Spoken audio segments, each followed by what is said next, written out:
Assalomu alaykum, hurmatli yurtdoshlar. Bugun men avgust oyidan kuchga kiradigan muhim o'zgarishlar haqida juda aniq va oddiy tilda tushuntirib beraman. Bu ma'lumot har bir oilaga, har bir pensionerga, nafaqa oluvchiga, ish haqi bilan yashayotgan fuqaroga, farzandi bog'cha yoki maktabga boradigan ota-onaga, tadbirkorga va kommunal to'lovlarni to'laydigan har bir xonadonga tegishli bo'lishi mumkin. Shuning uchun videoni oxirigacha ko'ring. Chunki ayrim o'zgarishlarni bilmagan odam hujjatini vaqtida topshirmay qoladi. Imtiyozdan foydalanmaydi yoki ortiqcha to'lov qilib yuboradi. Men bugun shunchaki yaxshi xabar deb qo'yib o'tmayman. Qanday tartib oldin qanday edi? Avgustdan keyin nima o'zgaradi? Kimlar yutadi? Kimlar ehtiyot bo'lish kerak? Qaysi hujjatlar kerak bo'ladi? Qayerga murojaat qilish lozim? Barchasini bosqichma-bosqich tushuntiraman. Kanalga hoziroq obuna bo'ling. Videoga like bosing. Chunki bunday yangiliklarni vaqtida bilish ko'p oilalarga real yordam beradi. Avval odamlar ko'p hollarda davlat tomonidan beriladigan yordam, kompensatsiya, subsidiya yoki imtiyoz haqida kech eshitardi.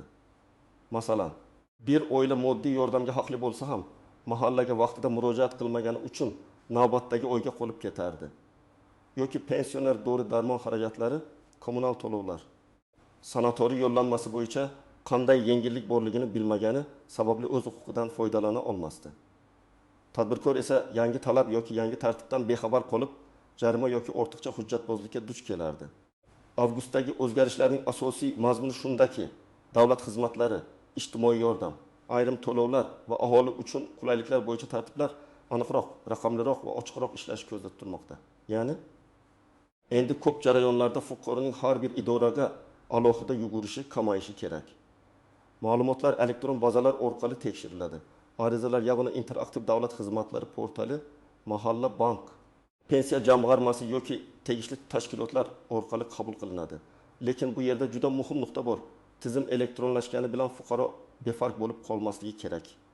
Chunki ayrim holatlarda ariza baribir siz tomonidan beriladi. Hujjat baribir siz tomonidan yangilanadi.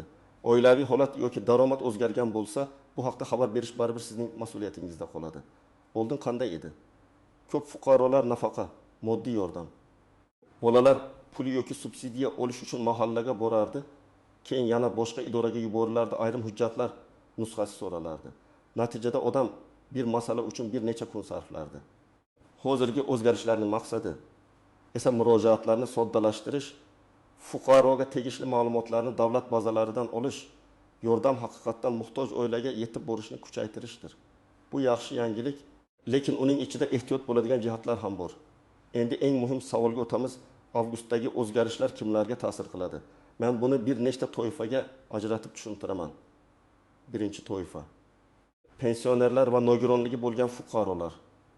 Agar siz pensiya yoki nafaqa olsangiz, eng avvalo bank kartangiz, yashash manzilingiz, pasport yoki ID karta ma'lumotlaringiz, telefon raqami to'g'ri kiritilganiga e'tibor bering. Chunki ko'p to'lovlar avtomatik o'tkaziladigan tizimda noto'g'ri telefon raqami yoki eski karta ma'lumoti sababli kechikish paydo bo'lishi mumkin.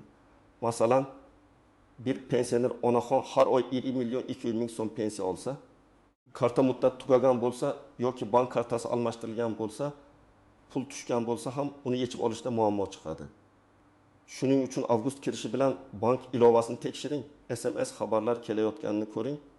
Kerak bo'lsa bankka yoki pensiya jamg'armasi bo'limiga murojaat qiling. Ikkinchi toifa: kam ta'minlangan oilalar, bolalar, puli va moddiy yordam oluvchilar. Bu yerda eng katta o'zgarish shundaki, yordam tayinlashda oila tarkibi. Rasmiy daromad, mulk, avtomobil, bank aylanmalari, mehnat faoliyati kabi ma'lumotlar ancha sinchiklab solishtiriladi. Men buni oddiy misol bilan tushuntiraman. Tasavvur qiling, oilada ota, ona va 3 farzand bor. Ota rasmiy ishlamaydi. Ona uy bekasi, bolalardan ikkitasi maktabda o'qiydi, bittasi bog'cha yoshida. Agar oilaning rasmiy daromadi past bo'lsa va boshqa katta mol-mulk bo'lmasa, ular yordam olish imkoniyatiga ega bo'lishi mumkin. Lekin shu oilaning nomida yaqinda sotib olingan qimmat avtomobil bo'lsa yoki bank hisobidan katta aylanmalar o'tsa, tizim buni ko'radi va yordam tayinlashda savol paydo bo'ladi. Demak, endi hujjat topshirdim. Bo'ldi degan yondashuv yetarli emas. Oila haqidagi ma'lumotlar haqiqatga mos bo'lishi kerak. Uchinchi toifa: ishchilar va byudjet tashkilotlarida ishlovchilar. Avgust oyida ayrim sohalarda ish haqqi ustama, kompensatsiya yoki mehnat sharoitlari bo'yicha yangilangan tartiblar qo'llanishi mumkin. Bu yerda men hammaga bir narsani maslahat beraman. Mehnat shartnomangizni, lavozim yo'riqnomangizni, oylik hisob-kitob varaqangizni tekshiring. Masalan, siz maktabda texnik xodim bo'lib ishlaysiz.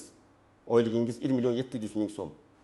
Agar sizga tungi smena, qo'shimcha ish vaqti yoki dam olish kunida ishlaganlik uchun haq to'lanishi kerak bo'lsa, bu alohida ko'rsatilishi lozim. Ko'p odamlar oylik tushdi, mayli deb qo'yadi. Lekin hisob-kitob varaqasida asosiy ish haqi, ustama, ushlab qo'lingan soliq, aliment, kredit yoki boshqa chegirmalar alohida ko'rinishi kerak. Agar tushunarsiz kamayish bo'lsa, buxgalteriyadan yozma tushuntirish so'rashga haqlisiz. 4-toifa tadbirkorlar. Kichik biznes egalariga avgustdagi o'zgarishlar ikki tomondan ta'sir qilishi mumkin. Bir tomondan yengilliklar, elektron xizmatlar, tekshiruvlarning shaffoflashishi. Ikkinchi tomondan hisob-kitob, soliq, kassa apparati, onlayn nazorat va hujjat yuritish bo'yicha talablarning kuchayishi. Masalan, kichik do'kon egasi kuniga 2 million so'mlik savdo qilsa, pulning bir qismini terminal orqali, bir qismini naqd oladi. Endi kassa cheki, terminal tushumi, bank aylanmasi va soliq hisobotlari bir-biriga mos bo'lishi juda muhim. Agar real savdo 6 million so'm, hisobotda esa 20 million so'm ko'rsatilsa, keyinchalik savol paydo bo'ladi. Shuning uchun tadbirkorlar uchun asosiy maslahat tushumni yashirishga emas, hisobni to'g'ri yuritishga o'rganish kerak. Chunki elektron tizimlarda nomuvofiqliklar tezroq ko'rinadi. 5-toifa kommunal to'lovlarni to'laydigan xonadonlar. Avgustda issiq sovuq suv, elektr energiyasi, gaz, chiqindi yoki boshqaruv, servis kompaniyalari bo'yicha to'lovlarni vaqtida tekshirish zarur. Eng ko'p uchraydigan muammo hisoblagich ko'rsatkichi noto'g'ri kiritilishi yoki eski qarzdorlikning yangi kvittansiyada ko'rinib qolishidir. Masalan, sizning elektr hisoblagichingiz 12500 kilovat ko'rsatib turibdi. Lekin tizimda 12900 deb kiritilsa, siz 400 kilovat uchun ortiqcha qarzdor bo'lib qolishingiz mumkin. Buni vaqtida ko'rsangiz, tuzatish osonroq bo'ladi. 1 oy, 2 oy o'tib ketgandan keyin esa dalil yig'ish qiyinlashadi. Shuning uchun men har oy boshida hisoblagich suratini telefoningizga olib qo'yishni maslahat beraman. Surat va sana keyinchalik siz uchun isbot bo'lishi mumkin.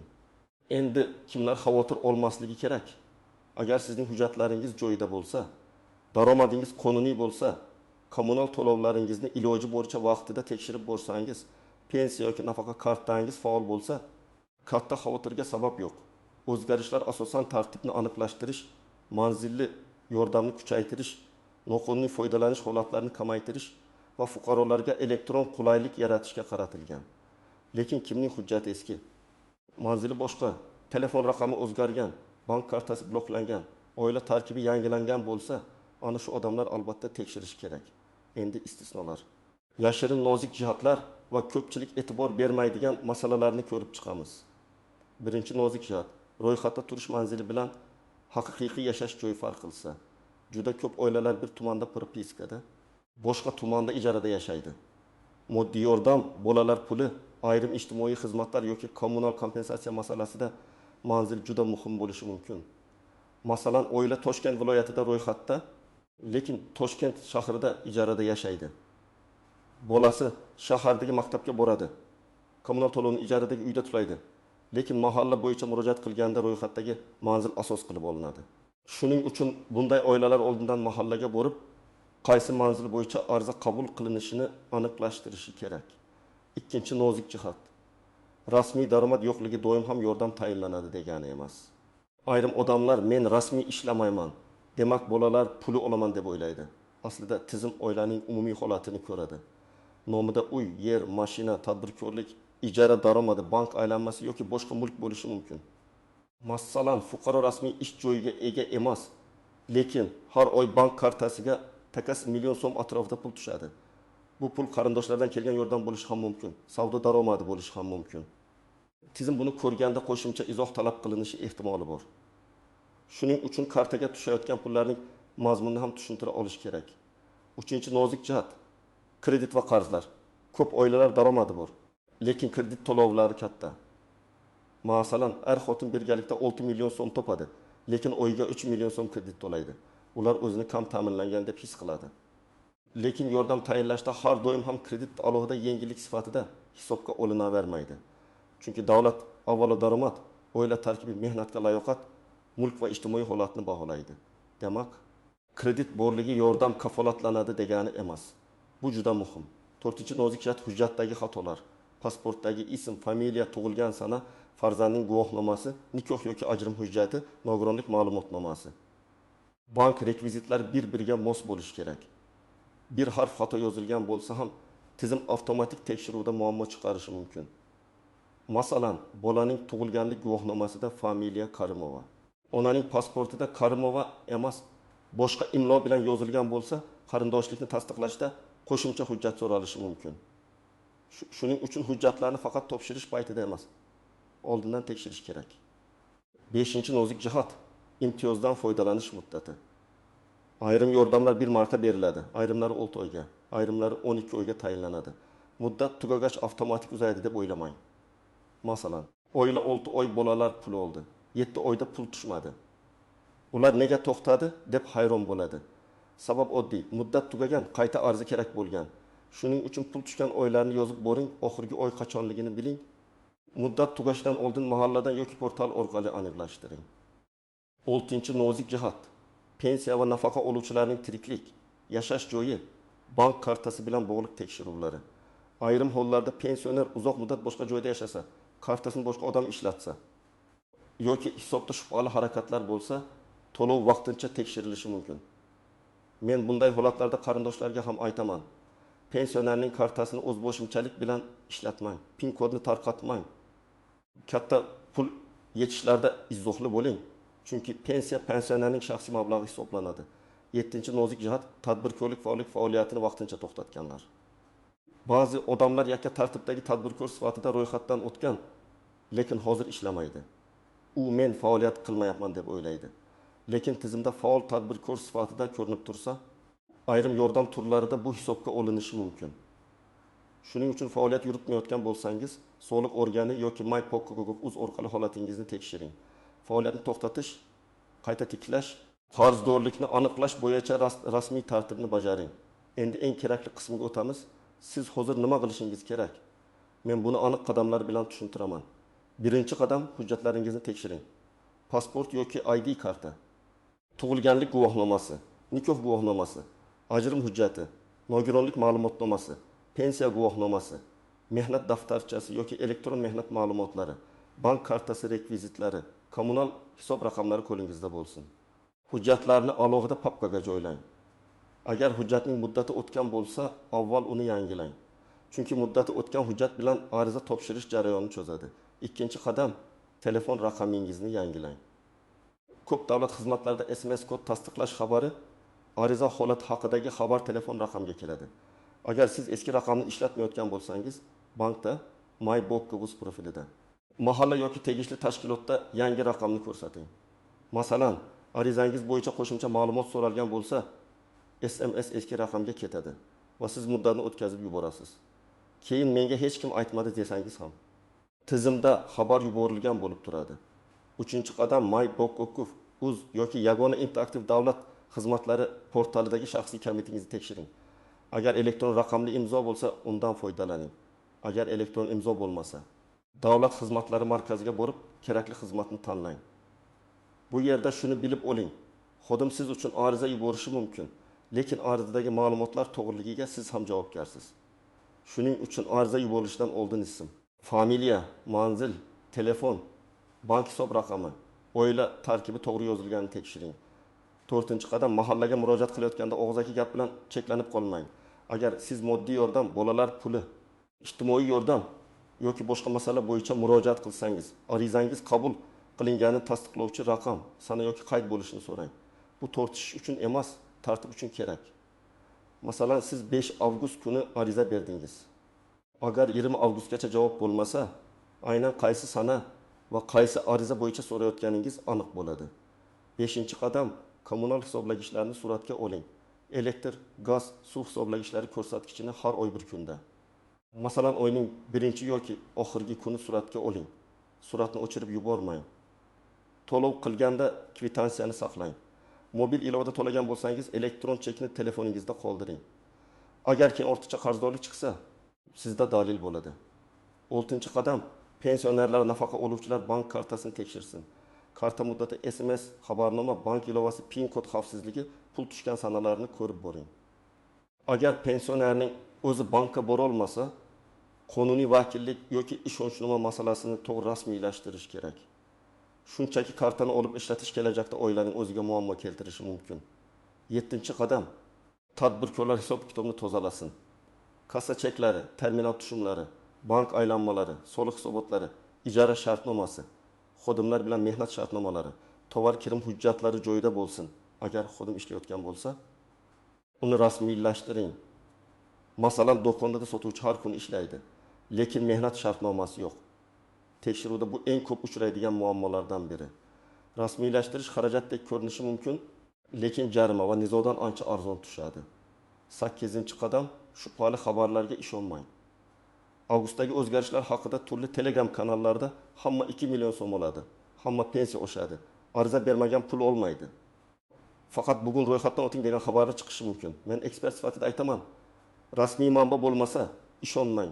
Hukumat qarorlari, vazirliklar, pensiya jamg'armasi, soliq qo'mitasi, My.uz, mahalla yoki bankning rasmiy kanallari orqali tekshiring. Firibgarlar aynan shunday davrlarda faollashadi. Ular sizdan karta raqami, SMS kod, pasport nusxasi yoki oldindan to'lov so'rashi mumkin. Hech qachon SMS kodni begona odamga aytmang. 9-qadam, rad javobi olsa ham darrov taslim bo'lmang. Agar sizga yordam tayinlanmasa, sababini yozma yoki elektron ko'rinishda bilishga harakat qiling. Sabab daromad me'yoridan yuqori. Hujjat yetarli emas, oila tarkibi tasdiqlanmadi, mulk mavjuda kabi bo'lishi mumkin. Sababni bilsangiz, keyingi qadam aniq bo'ladi. Masalan, hujjat yetishmasa, to'ldirasiz. Oila tarkibida xato bo'lsa, FHDYO yoki mahalla orqali tuzatasiz. Agar siz qarorga rozi bo'lmasangiz, belgilangan tartibda yuqori tashkilotga yoki sudga murojaat qilish huquqingiz bor. 10-qadam. Oilangizdagi mehnatga layoqatli a'zolar masalasini hal qiling. Ayrim yordam turlarida mehnatga layoqatli, lekin ishlamayotgan a'zolar bo'lsa, savol tug'ilishi mumkin. Agar odam haqiqatan ham ish qidirayotgan bo'lsa, bandlik organlariga murojaat qilgani, kasbga o'qish, vaqtinchalik ish, o'zini o'zi band qilish bo'yicha harakat qilgani foydali. Bu faqat yordam olish uchun emas, oilaning barqaror daromadga chiqishi uchun ham muhim. Keling, yana bir nechta aniq vaziyatni ko'rib chiqamiz. Birinchi vaziyat, yolg'iz ona 2 farzandini tarbiyalayapti. Rasmiy ish haqi 2 million 300 ming so'm, ijara uchun 1 million 200 ming so'm to'laydi. U yordamga murojaat qilmoqchi. Bu holatda u pasport, bolalarning tug'ilganlik guvohnomasi, nikoh yoki ajrim hujjati, daromad ma'lumoti, ijara shartnomasi bo'lsa, uni bank rekvizitlarini tayyorlash kerak. Agar ijara shartnomasi rasmiy bo'lmasa, bu uning xarajatini isbotlashni qiyinlashtirishi mumkin. Demak, imkon bo'lsa, ijara munosabatlarini ham tartibga solish kerak. Ikkinchi vaziyat, pensioner ota 1 million 500 ming so'm pensiya oladi. Dorilarga oyiga 400 ming so'm ketadi. Kommunal to'lovlar qishda ko'payadi. Unga farzandlari yordam beradi. Bu odam birinchi navbatda pensiya to'lovi to'g'ri tushayotganini, kommunal qarzdorlik yo'qligini, sog'liq bo'yicha imtiyozlar va mahalladagi yordam imkoniyatlarini aniqlashtirish kerak. Agar nogironlik guruhi bo'lsa, tegishli ma'lumotnomalar yangilangan bo'lishi lozim. Uchinchi vaziyat, kichik oshxona egasi kunlik savdo qiladi. 2 nafar ishchisi bor, lekin biri rasmiylashtirilmagan. Avgustdan keyingi talablar kuchaysa, birinchi muammo aynan shunda chiqadi. Chunki soliq, mehnat va kassa intizomi bir-biriga bog'langan. U kassa apparatini to'g'ri ishlatishi, xodimlar bilan shartnoma tuzishi, oyliklarni rasmiy ko'rsatishi, sanitariya va ijara hujjatlarini saqlash kerak. Bu ishlar boshida qiyin tuyuladi, lekin keyin biznesni himoya qiladi. 4-vaziyat, oila bolalar puli olmoqda, lekin ota yaqinda rasmiy ishga kirdi va daromadi oshdi. Bu haqda tizim baribir biladi. Agar oila daromad o'zgarganini yashirib, yordamni davom ettirsa, keyinchalik ortiqcha to'langan summa qaytarilishi talab qilinishi mumkin. Shuning uchun daromad o'zgarganda mahalla yoki tegishli tashkilot bilan aniqlashtirish kerak. Bu halollik masalasi bilan birga kelajakdagi muammolardan saqlanish masalasi hamdir. Xulosa qilib aytsam, avgustdagi o'zgarishlarning asosiy ma'nosi fuqarolar uchun qulaylikni oshirish, yordamni manzilli qilish, to'lovlar va xizmatlarni tartibga solish, elektron tizimlar orqali shaffoflikni kuchaytirishdan iborat. Bu ko'pchilik uchun yaxshi xabar. Lekin yaxshi xabar faqat o'z hujjatini tekshirgan, arizasini vaqtida bergan telefon raqam va bank ma'lumotlarini yangilagan, kommunal hisoblarni nazorat qilgan, rasmiy manbani kuzatgan odam uchun haqiqiy foydaga aylanadi. Men sizga tavsiya qilaman. Bugun hujjatlaringizni ko'rib chiqing, kartangizni tekshiring, MyGbuz profiliga kiring, mahalladan kerakli ma'lumotni oling. Kommunal hisoblagichlarni suratga oling va shubhali xabarlarga ishonmang.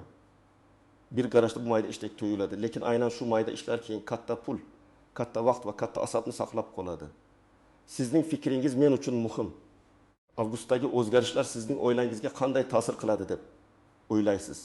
Pensiya, nafaqa, bolalar puli, kommunal to'lov yoki tadbirkorlik bo'yicha sizda savol bormi? Izohlarda yozib qoldiring. Men keyingi videolarda eng ko'p berilgan savollarga alohida javob beraman. Videoga like bosing, kanalga obuna bo'ling va bu ma'lumotni yaqinlaringizga yuboring.